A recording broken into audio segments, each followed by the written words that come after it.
Ici Paris, un Congolais parle au Congolais.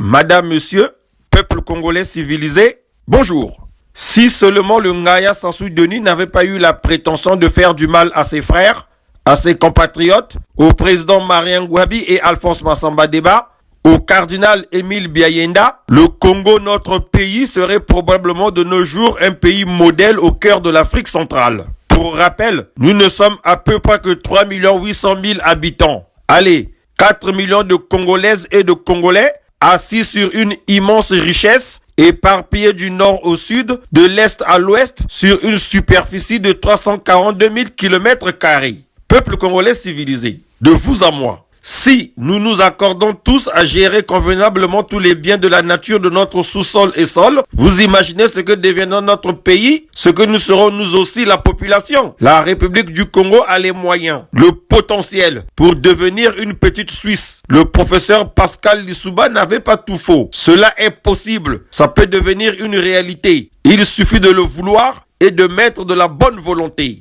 En fait, ce sont les gens qui sont mauvais. Tout particulièrement ceux-là qui s'accrochent au pouvoir. Ceux-là qui soutiennent aveuglement, bêtement et idiotement le Ngaya Sassou Denis. Ces fameux sages et rois maraboutés qui baissent leur froc et débitent des insanités pour un sac de ngiri entaché de sang humain. Ces primitifs, ces flatteurs de la République, ce sont eux qui empêchent que le pays décolle. C'est leur Kindoki qui fait que le Congo-Brazzaville ne soit pas un endroit où il ferait bon vivre en ce 21e siècle. Mes chers compatriotes, peuple congolais civilisé, rêvons un instant. Si et seulement si le camarade Marien Ngouabi et le président Alphonse Massamba Deba avaient mené à bien leur projet de rassemblement et de gouvernance collégiale, au lieu d'avoir été assassinés lâchement par ces fous, ces aventuriers, rêvons à quoi ressemblerait notre cher Congo-Brazzaville avec tous les milliards que le pays a engrangés, de par les résultats économiques obtenus en une année et l'ère démocratique insufflée pendant 365 jours. Que serait devenu le Congo aujourd'hui si M.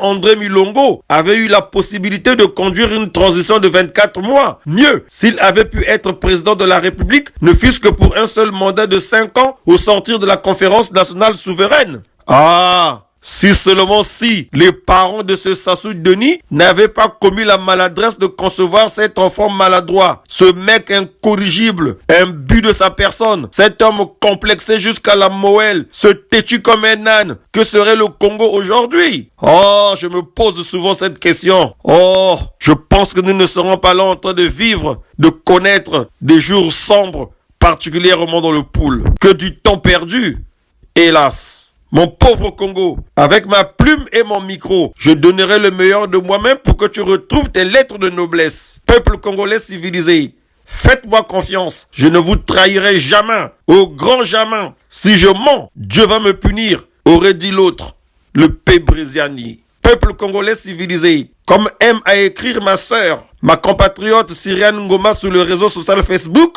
je cite, Sassou 8% doit quitter, point barre. Fin de citation. Oui, il faut qu'il quitte. Ça suffit. Tenez, une grève générale et c'est le Congo qui va renaître de ses cendres. Je vous promets. Peuple congolais civilisé, allez-y, descendez dans la rue. Il faut chasser cet usurpateur. Tosa Mibeko.